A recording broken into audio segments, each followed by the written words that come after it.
In this tutorial, we are going to automate the modeling of a spur gear using a macro in SOLIDWORKS.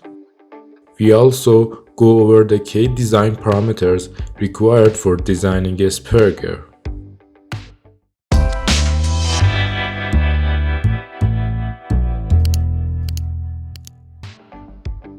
First, let's talk about the input parameters for this macro.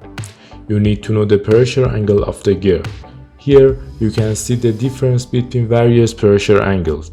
Typically, gears use the 20 degrees or 40.5 degree pressure angle. Next, you need the number of teeth for the gear. Then, you should determine the module of the gear you want to design. If you are reverse engineering a gear, you can measure the outer diameter and use this formula. Finally, you need to specify the gear width.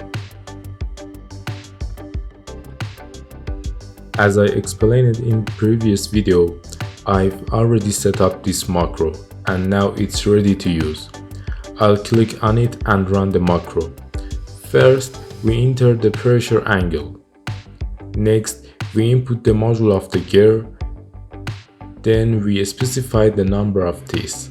And finally, we set the gear width and confirm by clicking OK.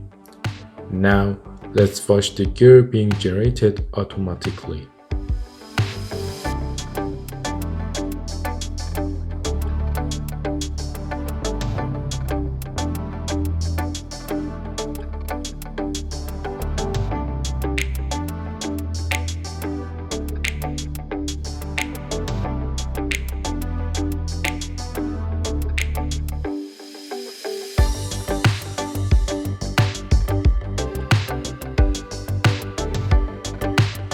I hope you found this video helpful.